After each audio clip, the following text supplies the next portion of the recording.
ఇవాళ నేను అడుగుతున్న మా బలైన వర్గాలను, చాలా మంది చాలా మాటలు మాట్లాడుతున్నారు. ఇక బండి సంజయ్ గురించి అయితే అంతు పొంతు లేదు, ఆకాశం అంతా ఎగిరి దుంకుతున్నాడు ఆయన. బండి సంజయ్ గారు నాకంటే బడా బీసీనే లేడు, నేను మా మోడీ ప్రపంచంలోనే బడా బీసీలం అంటున్నాడు.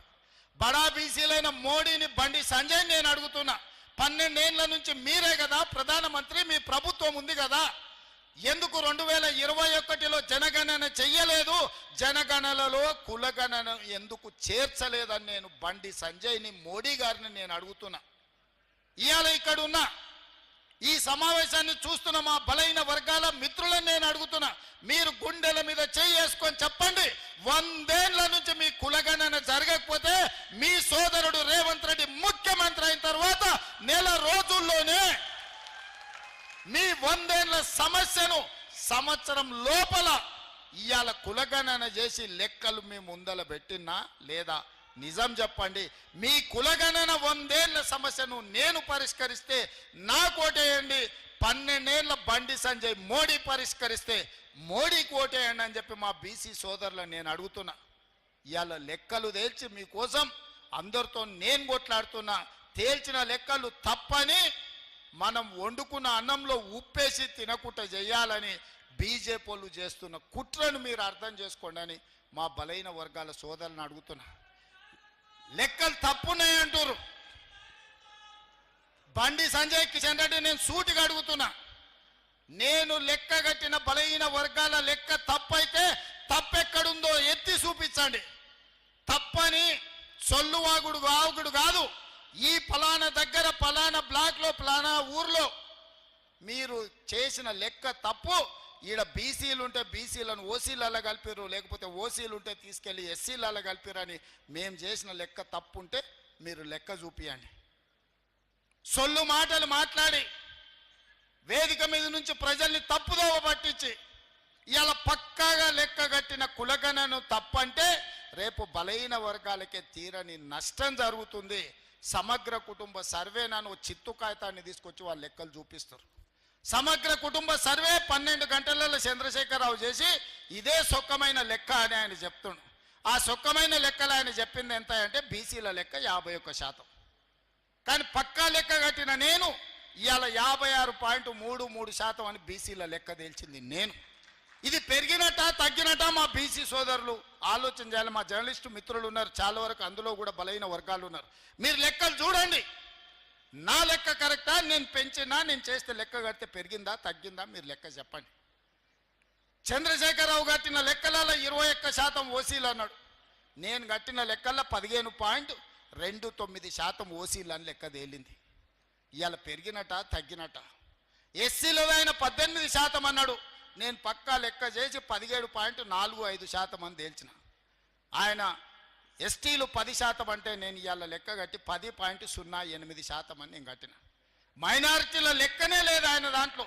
51% బీసీలు, 21% ఓసీలు, 18% ఎస్సీలు, 10% ఎస్టీలు అని 100% లెక్క కట్టి చూపించాను. నేను పక్కాగా లెక్క కట్టి మైనారిటీలు 12.56% ఉన్నారు ఈ తెలంగాణ రాష్ట్రంలో. ముస్లిం మైనారిటీల లెక్క 12.56%, అందులో 10.08 బీసీలు, మిగతా వాళ్ళు ఓసీలు అని లెక్క కట్టి మైనారిటీల లెక్క కూడా తేల్చిన ప్రభుత్వం మా ప్రభుత్వం.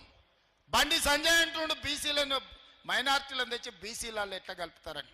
నేను సూటికి వేదిక మీద నుంచి బండి సంజయ్ గారికి, కిషన్ రెడ్డి గారికి నేను సవాల్ విసురుతున్నా. మైనారిటీలను రాజ్యాంగ పరంగా 1960 నుంచే నాకు తెలిసి బీసీలలో బీసీ రిజర్వేషన్లు పొందినరు. ఇవాళ దూదేకులు కానీ, తురక చాకలి కానీ, తురక మంగలి కానీ ఇట్లా 29 కులాలు బీసీలు ఇవాళ మైనారిటీలు బీసీల రిజర్వేషన్లు పొందుతారు. అంతెందుకు, కిషన్ రెడ్డి బండి సంజయ్ సిద్ధంగా ఉంటే గుజరాత్ రాష్ట్రానికి నేను టీములను తీసుకెళ్తా. నరేంద్ర మోడీ గారు 12-13 ఏళ్ళు ముఖ్యమంత్రి ఉన్న గుజరాత్లో ఇవాళ ముస్లింలు 29 కులాలు బీసీ రిజర్వేషన్లు అనుభవిస్తున్నారు. ఇవాళ బీసీ రిజర్వేషన్ల ముస్లింలు గుజరాత్లో ఉన్నారు. ఇవాళ ముస్లిం బీసీలు మధ్యప్రదేశ్ బీజేపీ ప్రభుత్వంలో ఉన్నారు, మహారాష్ట్ర బీజేపీ ప్రభుత్వంలో ఇవాళ ముస్లిం బీసీ రిజర్వేషన్లు అనుభవిస్తున్నారు. బీహార్లో మీ పొత్తుల ప్రభుత్వంలో ముస్లిం బీసీలు రిజర్వేషన్లు ఇవాళ పొందుతున్నారు. ఇవన్నీ నిజం కాదా? నిజ నిర్ధారణ కమిటీని రాష్ట్రాలకు పంపిద్దాం. ఇవాళ ఉత్తగానే భావోద్వేగాలు రెచ్చగొట్టాలి, ఎన్నికల్లో లబ్ధి పొందాలని కిషన్ రెడ్డి, బండి సంజయ్ కేంద్ర మంత్రులుగా ఉండి అబద్ధాలు చెప్పుకుంటా వీధి నాటకాలు వేస్తున్నారు. ఈ దేశంలో రాజ్యాంగం పరంగా వాళ్ళకు కూడా వచ్చిన రిజర్వేషన్లు బీసీ ఈ గ్రూప్లో ఉన్నారు. ఇవాళ బీసీ రిజర్వేషన్లు 5 కేటగిరీల కింద ఉన్నారు. ఏ, బి, సి, డి, ఈ వచ్చేసి మెజారిటీ ఇవాళ ముస్లిం మైనారిటీల రిజర్వేషన్లు వచ్చినాయి. దూదేకులోళ్ళు బీసీ బి గ్రూప్లు ఉన్నారు. ఇది నేను ఇచ్చింది కాదు, డాక్టర్ బాబాసాహెబ్ అంబేద్కర్ ఇచ్చిన రిజర్వేషన్ల నుంచి దూదేకుల వాళ్ళు ఇవాళ బీసీ బి రిజర్వేషన్లు ఉన్నారు. ఇవన్నీ రేవంత్ రెడ్డి నిన్నమన్న తెచ్చినాయి కాదు. నేను ఎవరిని ఎందులో నేర్చలే. ఎవరు ఎందులో ఉండరో రాజ్యాంగం పరంగా ఎవరెవరికి అధికారం వచ్చిందో వాళ్ళు లెక్కలు కట్టి లెక్కలు మాత్రమే నేను చెప్పిన. నేను ఎవరిని ఓసీలు ఉన్నోళ్ళని బీసీలు వేయలే, బీసీలు ఉన్నోళ్ళని ఎస్సీలా వేయలే, ఎస్సీలు ఉన్నోళ్ళని ఎస్టీలా వేయలే, వీళ్ళందరినీ తీసుకొచ్చి ఓసీలలో కలపలే. ఉన్నోళ్ళు ఉన్నట్టు వివరాలు ఇచ్చినోళ్ళ ఇచ్చినట్టు లెక్క కట్టి ఈ రాష్ట్రంలో జనాభా ఇంత ఉన్నారని 100 ఏళ్ల నుంచి బలహీన వర్గాలు మా లెక్క ఎంతో మాకు చెప్పండి అని అడుగుతుంటే ఆ సమస్యకు నేను పరిష్కారం చూపించిన. అందుకే ఇవాళ మా బలహీన వర్గాల సోదరులు నేను అడుగుతున్నా, మీరు గుండెల మీద చెయ్యి పెట్టుకొని ఆలోచన చేయండి. 100 ఏళ్ల మీ సమస్యకు రేవంత్ రెడ్డి పరిష్కారం చూపించి 1 సంవత్సరంలోనే మీ కులగణన చేసి మీ ఆత్మగౌరవాన్ని నిలబెట్టుంటే మీరు నాకు ఓటేయండి. మీ ఆత్మగౌరవం నేను నిలబెట్టలేదు, మీకు నష్టం చేసిన అంటే మీరు ఎవరికి ఓటేసుకున్నా పర్వాలేదు అని చెప్పి నేను నిజామాబాద్ వేదిక నుంచి మిమ్మల్ని అడుగుతున్న మిత్రులారా. ఇవాళ మా మాదిగ ఉపకులాల సోదరులు మా డాక్టర్ లక్ష్మీకాంతరావు గారి నుంచి ఇక్కడ ఉన్నారు. చాలామంది మా దళిత సోదరులు వేదిక మీద ఉన్నారు, ఎమ్మెల్యేలుగా, ఎమ్మెల్సీలుగా, రకరకాల హోదాలలో. ఇవాళ నేను అడుగుతున్న 30 ఏళ్ల నుంచి మీరు కొట్లాడని రోజు లేదు, మీరు త్యాగం చేయని రోజు లేదు. మీరు ఇన్ని కొట్లాడి గల్లీ నుంచి ఢిల్లీ వరకు కొట్లాడారు. మోడీని మీ కృష్ణమాదిగ కౌగిలించుకున్నాడు, మోడీ కృష్ణమాదిగ ముద్దు పెట్టిండు, కానీ మీ లెక్క చెప్పినాడే.